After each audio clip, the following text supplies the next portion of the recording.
request Dr. Nadeem Haque. He will be joining us on Zoom to share his views on the current state of affairs. Being a very renowned economist, we would like to hear from you, sir, about the issues of devaluation of the currency and whether it's just the international policies or our local political, or more particularly the bureaucratic or administrative state has the capacity to address this challenge or not. So I'm trying to point out to you that there's a symbiotic relationship between them and the lenders, which is why our debt grows, because our lenders know that all they have to do is hire a civil servant and all proposals will be accepted.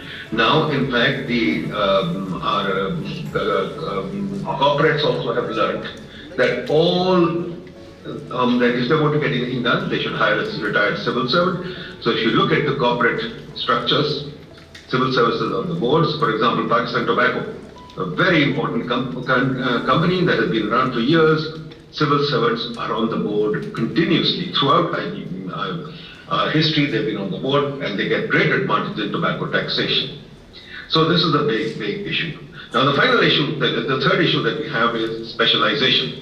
These are people who come in, the exam is American history or Islamiyat, whatever those subjects they learn. They may have done something in the past. Some are doctors, even some are medical doctors, some are physicists, but they are all made sure in the academy on Mall Road, Lahore, that they become the same generalists.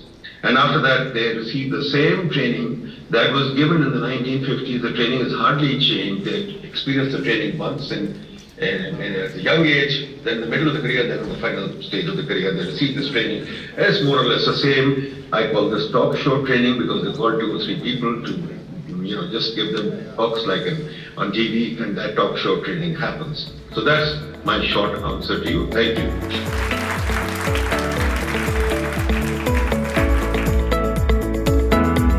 Our next distinguished speaker is Fawad Hasan. Fawad Sahab. Sir, you have been credited to serve the bureaucracy for your whole lifetime actually. Being a very seasoned bureaucrat, to what extent you agree or disagree with the fact that civil servants or bureaucrats just talk the talk and do not walk the talk of the bureaucratic reforms? We would like to definitely hear your insights since you have been serving the bureaucracy.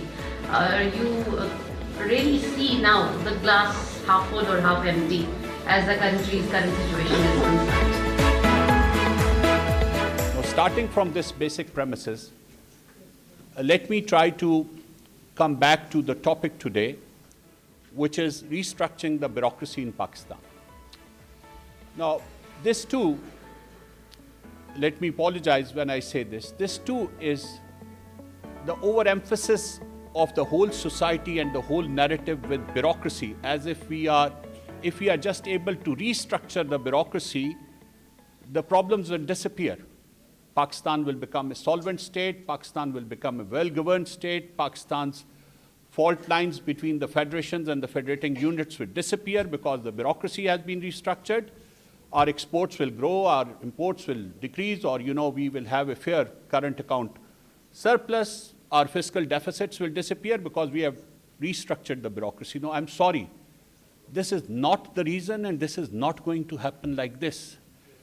The problem lies, and what I would have loved to see here, instead of restructuring the bureaucracy, is restructuring the governance paradigm.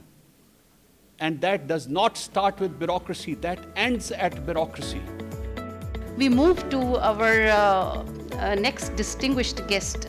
We are very fortunate to have Dr. Ishrat Hussain amongst us, being equally associated with the practice with highly renowned positions, including the Governor of State Bank, Advisor to the Prime Minister Imran Khan, Woodrow Wilson Center Policy Fellow. He's equally associated with the academic world. So we would like to hear your insights, sir. Thank you. Thank you very much. Bismillahirrahmanirrahim. It's always a pleasure to be at UMT because I've been associated very closely with Hasan Sohaib for a very long time. We work together. So it's always good to see all the progress which has been made in this university. So I want to thank the organizers for inviting me to this particular occasion. it's good that I'm following Fawad because he has said many of the things which I was going to present to you in the context of the topic today. So I won't repeat all of them, but let me clarify that yes, we need, and the governing the ungovernable takes a whole of society approach. It doesn't take a partial compartmentalized approach. It has a chapter on the society, it has a chapter on the polity, it has a chapter on external actors, it has a chapter on religious edifice, it has a chapter on the judiciary, on the military, and the civil service. Now, people were telling me that a teacher, a primary school teacher, under the Provincial Education Department, before 2001 would be transferred from Jacobabad to Tata. Now, can you imagine that his family is in Jacobabad, he has to now come with his paltry salary to have another house or another place and another source of expenditure which he can't afford. So he has to go and make sifarish that the politicians. So the Secretary of Education of Sindh told me that 80% to 90% of his time was spent in the postings and transfers of the teachers.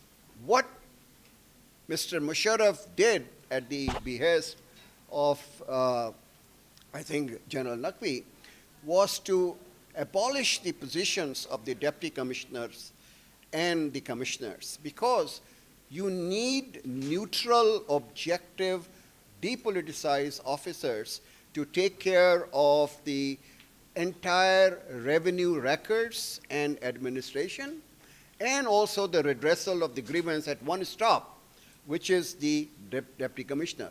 All you have to do is to restructure, as you point out, the whole gambit of the institutions of the governance, rather than just concentrate on one part, which is bureaucracy. Thank you very much.